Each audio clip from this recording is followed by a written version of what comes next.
JPSC Jharkhand public service commission के अंदर number of vacancies आपको देखने को मिल रही है 300 plus vacancies lecturers government polytechnic और गवर्नमेंट वुमेन्स पॉलिटेक्निक के अंदर आपको देखने को मिल रही है। अगर आप एडवर्टाइजमेंट नंबर 2026 को देख रहे होते हैं तो एक प्रेस रिलीज है जिसमें इंपॉर्टेंट डेट्स आपको मेंशन की गई हैं। और अगर हम इंपॉर्टेंट डेट्स की बात करें तो आवेदन भरने की जो तिथि है वो 20/2/2026 से 12/3/2026 तक रहने वाली है। साथ ही साथ अगर हम अंतिम तिथि देखें तो 12/3/2026 शाम 5 बजे तक रहेगी और परीक्षा शुल्क जमा करने की जो अंतिम तिथि है वो 14/3/2026 तक रहेगी।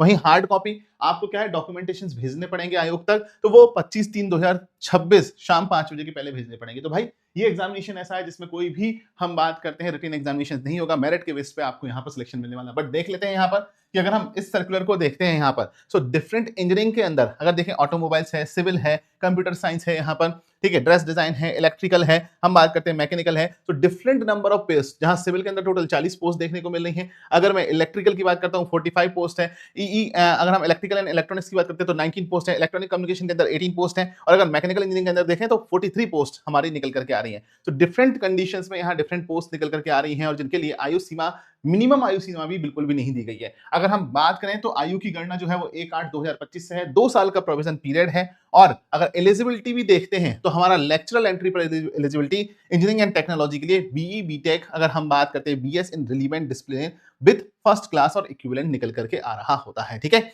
और लेक्चरल एंट्री अगर हम बात करते हैं यहाँ पर लेवल 9A की बात करें 56,100 रुपए जहां पर यहाँ पर तनख्वाह होगी। और यहाँ पर 5700 लेवल 10 पे हम बात करते हैं तो bachelor and master degree in the relevant discipline with the first class निकल करके आ रही है। इसके अलावा अगर हम देखें तो यहाँ पर डिफरेंट ग्रेजुएशन और हम बात करते हैं पोस्ट ग्रेजुएशन, आपके पीएचडी या आपके नेट या फिर गेट के बेसिस पर आपका मेरिट प्रिपेयर किया जाएगा और उस मेरिट के बेसिस पर आपको ये जॉब यहाँ पर मिलने वाली है। सो आपने पीएचडी के अंदर पेपर पब्लिकेशंस किए हैं, नहीं किए हैं, उन सभी बातों को यहाँ पर ध्यान में रखते हुए एक मेरिट प्रिपेयर की जाएगी और सीधी भर्ती डायरेक्ट यहाँ पर आपको क्या देखने को मिल रहा है, यहाँ पर रिक्रूटमेंट आपको देखने है। तो एक अच्छा मौका है झारखंड के बच्चों के लिए और मैं कहूंगा यहाँ पर सभी तरीके के, क्योंकि यहाँ पर बाहर के स्टूडेंट भी अप्लाई कर सकते हैं, ठीक है, not only in Jharkhand. But हाँ, जो रिजर्वेशंस का जो प्रॉफिट मिलेगा वो केवल झारखंड के स्टूडेंट्स को ही यहाँ पर मिलने वाला है। सो यहाँ पर कुल प्रांत जोड़कर न्यूनतम, तो जितने भी हमने यहाँ पर क्राइटेरिया देखे उन सभी का न्यूनतम क्राइटेरिया यहाँ पर इस तरीके से निकल करके आना चाहिए। तो ये एक वैकेंसी आपको देखने को मिलती है। अगर इसके बारे में और भी इंफॉर्मेशन चाहिए आप मेरा टेलीग्राम चैनल वैभव सर सुपर कोचिंग भी इनरोल कर सकते हैं और साथ ही साथ इस चैनल को भी सब्सक्राइब कर लीजिएगा सो दैट रेगुलर बेसिस पे आपको अपडेट मिलते रहे। Thank you and love you guys.